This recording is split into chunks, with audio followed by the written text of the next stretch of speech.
প্রথম যদি শামসুল আরেফিন ভাইয়ের কথা বলি, ভাইয়ের যে ছবিটা দেওয়া হয়েছে এখানে তার দাড়ি বেশ লম্বা আলহামদুলিল্লাহ। এখন বিষয়টা হচ্ছে একজন মানুষ দাড়ি লম্বা করবে না খাটো করবে, পাঞ্জাবি পরবে না শার্ট পরবে, টি শার্ট পরবে নাকি মানে হাফাতা শার্ট পরবে, জিন্সের প্যান্ট পরবে নাকি সে ট্রাউজার পরবে, এইটা আমরা মনে করি যে সে যদি অপরাধমূলক কোনো কাজ না করে, যে কোনো পোশাকের ভিতরে তো অনেক অপরাধমূলক কাজ করে, একজন হাফ প্যান্ট পরে ঘুরে বেড়াচ্ছে যেটা আমাদের সামাজিক অবক্ষয় তৈরি করছে বা ইসলামের যে ফরজ বিধান লঙ্ঘন করছে, এটা যদি না হয় তাহলে এখানে মানুষের একজনের স্বাধীনতা থাকা উচিত। এখানে যে কোনো অবস্থায় এই সবের উপরে ভিত্তি করে কাউকে ট্যাগিং করা, এটা কখনো আমরা সমর্থন করি না। শামসুল আরেফিন তখন ভাই মনে করছে যে দাড়ি লম্বা রাখা দরকার, সে দাড়ি লম্বা রাখছে। এখন দাড়ি লম্বা রাখলে যে তাকে শিবির হয়ে যেতে হবে, আসলে নট লাইক দ্যাট। শিবিরের বাইরেও তো অনেকের লম্বা দাড়ি আছে বা ছিল, অনেকে তো লম্বা দাড়ি রেখে বাংলাদেশে অনেক বড় বড় অপরাধ করে গেছেন। আপনি যদি দরবেশ বাবার কথা চিন্তা করেন, আওয়ামী লীগের যারা অনেক বাংলাদেশকে সর্বনাশ করে দিয়ে চলে গেছে, তারাও কিন্তু দাড়ি লম্বা ছিল। তারপর হচ্ছে আপনি যে মাইজ ভান্ডার গ্রুপের কথা চিন্তা করেন, যারা হচ্ছে আওয়ামী লীগের সাথে মিশে ইসলামের বা দেশের কত বড় বড় ক্ষতি করছে, তাদেরও কিন্তু দাড়ি আছে। তো বিষয়টা হচ্ছে দাড়ি একজন ভালো মানুষও রাখতে পারে, একজন খারাপ মানুষও রাখতে পারে, পাঞ্জাবি একজন ভালো মানুষও পড়তে পারে, একজন খারাপ মানুষও পড়তে পারে। সুতরাং এটা করলেই যে তাকে নির্দিষ্ট একটা ফ্রেমে চলে আসতে হবে, এই ধরনের কালচারটাকে আমরা যেমন আগেও পছন্দ করতাম না, এখনও আমরা পছন্দ করি না।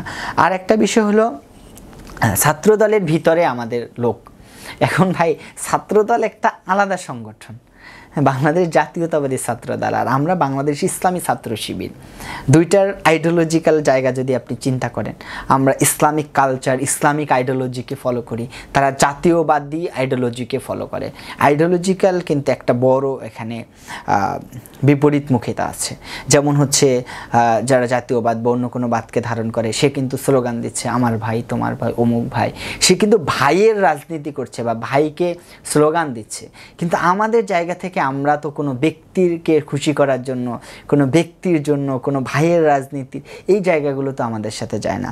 আমাদের একমাত্র আদর্শ হচ্ছে আমাদের হযরত মুহাম্মদ সাল্লাল্লাহু আলাইহি ওয়াসাল্লাম, যাকে আমরা সবসময় ধারণ করি। আমাদের স্লোগান হচ্ছে শুধুমাত্র সেই আমাদের নেতা। আর আমরা যারা দায়িত্ব পালন করছি, আমরা এখানে রিপ্রেজেন্টেটিভ মাত্র, সংগঠনের দায়িত্ব পালন করছি। নট লাইক দ্যাট যে আমার একজন কর্মী থাকবে, সে আমাকে প্রমোট করবে, আমার স্লোগান দেবে, এটা আমাদের রাজনীতির সাথে যায় না। আবার দেখেন আমাদের বাংলাদেশ ইসলামী ছাত্র শিবির হাইলি একাডেমিক একটা অর্গানাইজেশন। এখানে আমাদের যে কার্যক্রমগুলো যদি আপনি অ্যানালাইসিস করেন, এটা আপনি ইজিলি পাবেন। আমাদের কর্মপদ্ধতি বইটা আপনি চাইলে ডাউনলোড করে নিতে পারেন। চাইলে হচ্ছে আপনি খুবই কম দাম, 20-25 টাকা দাম বা 30-40 টাকা দাম, আপনি এটা চাইলেই কিনে নিতে পারেন। একটা কিনে আপনি সর্ট আউট করতে পারবেন যে 5 দফা কর্মসূচি, এই প্রথম দফার কাজ এই কটা, দ্বিতীয় দফার কাজ এই কটা, চতুর্থ দফার কাজ এই কটা, পঞ্চম দফার কাজ এই কটা, আপনি সর্ট আউট করে দেখবেন। এখানে আমাদের প্রায় 90% কাজ পাবেন একাডেমিক কার্যক্রম, প্রত্যেকটা কাজ একাডেমিক কার্যক্রম। 10% কাজ পাবেন বা 5% কাজ পাবেন আপনি যেটা হচ্ছে পলিটিক্যাল কার্যক্রম, যেমন ছাত্র সংসদ নির্বাচনে অংশগ্রহণ করা, যদি কোথাও হয় তাহলে এটা অংশগ্রহণ করতে হবে। আবার হচ্ছে আমাদের সাবেক যে নেতৃবৃন্দ যারা ছিলেন, আমাদের বিভিন্ন বই পুস্তক যদি পড়েন, যে এই কাজগুলোতেও আমাদের খুব বেশি উৎসাহিত করা হয় না। আমাদের দাওয়াতি কাজ, আমাদের যে নিয়মিত সাংগঠনিক কার্যক্রম, এইগুলোতে আমাদেরকে উৎসাহিত করা হয়েছে। এই যে একটা দুইটা সংগঠনের ভিতরে যে একটা গ্যাপ, দুইটা সংগঠনের দুইটা রীতি, সুতরাং এই একটা রীতি থেকে আরেকটা রীতিতে যাওয়া, লোক পাঠানো, এইটা তো আসলে খুবই মানে একটা দুরূহ ব্যাপার। এটা তো চাইলেই একজন মানুষকে আপনি এটা করবেন, এটা আসলে অসম্ভব। এবং হচ্ছে যারা এটা বলে, আমি মনে করি যে তারা এটা কেন বলে, এটা অনেক সময় ছাত্র দলের বা বিএনপির অনেক লোক এই কথা বলে। আমার কাছে অবাক লাগে যে তারা মানে কীভাবে এই কথাটা বলতে পারে, যে এটা তাদের রাজনৈতিক অনেকটা দেউলিয়াত্বের প্রমাণ বহন করে। আমি ছাত্র শিবিরের সভাপতি, আমি যদি ঘোষণা দিই যে আমার শিবিরের ভিতরে অমুক দলের 5 জন সদস্য তারা এখানে এসে এটা করছে বা তারা এখানে অনুপ্রবেশ করছে, এটা তো আমার দায়িত্বশীলতার বা আমার নেতৃত্বের চরম ব্যর্থতার পর্যায়ে এটাকে আমি মনে করি। যদি তারা এটা আমাদেরকে সারাদিন ব্লেম করে। তো তারা তো এটা তো কখনো বলতে পারে না যে আমরা 10 জন ছেলেকে শিবিরের ভিতরে ইনপুট করে দিচ্ছি যারা হচ্ছে শিবিরের ভিতরে ছাত্র দলের লোক। ওরা তো ভিতরে ঢুকলে আপনাদের যে কর্মপদ্ধতি, যে আপনাদের যে অবস্থান, ও তো আসলে আর বাড়িতে পারবে না, তো শিবির হয়ে যাবে। আপনারা তো সেটা যদি কৌশল এইভাবে দেন তো সেটা তো দিতেই পারে। That is the point. যদি একটা ছেলে শিবিরের আদর্শে এসে মুগ্ধ হয়ে শিবির হয়ে যায়, এটাই তো আমাদের সফলতা।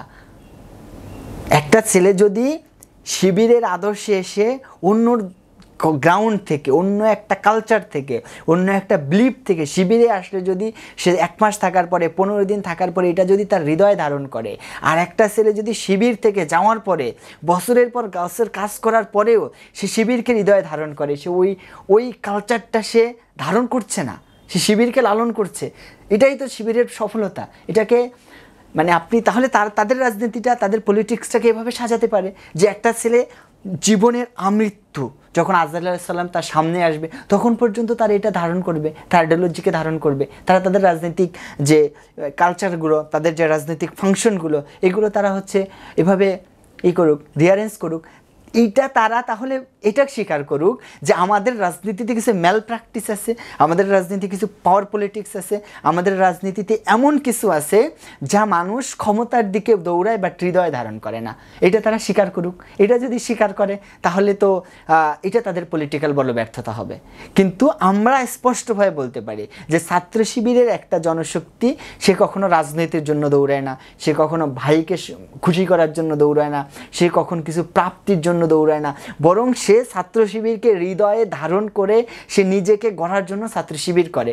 তাহলে আমি মনে করি যদি তারাও এটা বিশ্বাস করে, আমার সাথে সহমত পোষণ করে, তাহলে বাংলাদেশের রাজনীতিটা অনেক সুন্দর হবে এবং শিবির ও ফোবিয়া যে তাদের ভিতরে আছে এটা অনেক অংশ কেটে যাবে ইনশাআল্লাহ।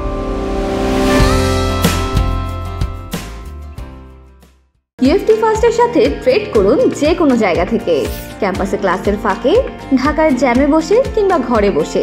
ট্রেডিং এখন হাতের মুঠোয়, তাই ট্রেড করুন যখন খুশি, যেখানে খুশি।